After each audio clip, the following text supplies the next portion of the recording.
Come on. I'll step up. All right. Do you mind taking off your shirt? So shoulder abduction, what are the two main muscles that we are testing? Supraspinatus and deltoid. Okay, good. Dr. Woodard would be proud. They All right. did learn it today. Well, they did today too. Well, Dr. Woodard and Dr. Miller are both proud. Okay, so your patient is in short sit. You're going to be applying the resistance behind the patient, but for our practical purposes, I'm going to be kind of to the side. As far as where are you stabilizing, the superior border of the scapula, testing, you're asking your patient first to see what available range we have. So can you bring your arm all the way up? Good. And see how much range we have. Bring it back down. Very nice. Nice work. Good. You're going to do it again, but this time you're going to hold it at 90 degrees, so about shoulder level height. Good. And I'm applying resistance proximal the elbow again for the same reason I'm not doing the wrist, because we're crossing too many muscles. What are some compensations we could see? You can bring your arm down. Elevation of the shoulder. What about if you use like his biceps? What would you say? Flexion. A little bit of flexion, also maybe a little bit of rotation. What other ways he could cheat? Can he also like tilt his body a little bit? Exactly, lateral lean to the side. Also, I've seen crazy things that people do with their legs for some reason. They end up like crossing their legs or pushing their feet down into the table. I don't know. Is this palm down? This is going to be neutral. So thumb up. Why would you do palm down, Maria? Because of the greater. Thank you. So for testing purposes, I'm going to have you bring your arm up here. I'm going to be behind the patient, but again, this is not very functional for me. If you guys can see, I'm on my tippy toes. All 5'6" of me is not really at the biomechanical advantage to do this. You could also put a leg up on the table. Just kind of keep your back straight and good body mechanics. So hold this here. Don't let me move you. Good. So we're a 5. Now act like a 4. Wavers a little. Now what happens with the 3?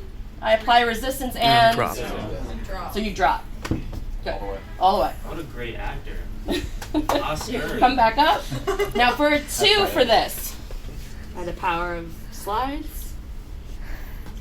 For a 2, the arm is going to be supported on the table because we're gravity eliminated. Come sit. So you can do it in short sit and have the patient be able to, again, support their arm and abduct and be able to cradle it. But you also can do it in a seated position and have the arm supported and be going to an abduction type area. Sorry, not seated. You're going to be on your back. Don't mind me.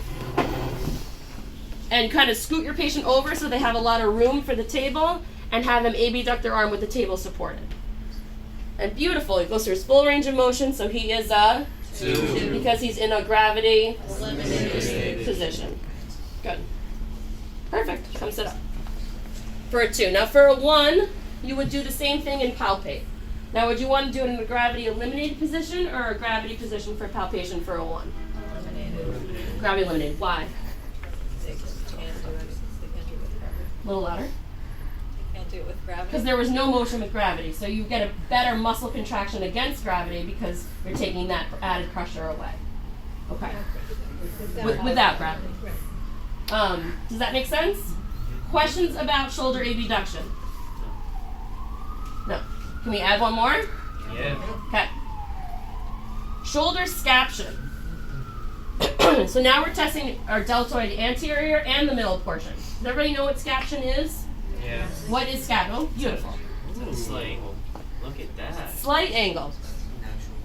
Now, as far as you want to test again for the range of motion of scaption. So how much range does your patient have? Are you able to go through that full range? Just one arm is fine. Good. And again, beautiful. So the same thing, you're going to stabilize, you're going to ask the patient to lift their arm and hold it at shoulder level height. I'm back here so that you guys can see, because you can't see through me.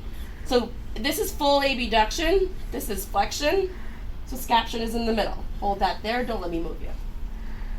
Good, so we're a 5, now we're going to be a 4. Waver a little, good acting. Now we're a 3. Perfect. Now for a 2, it's the same position but only partial range. So you're only able to lift it a little bit.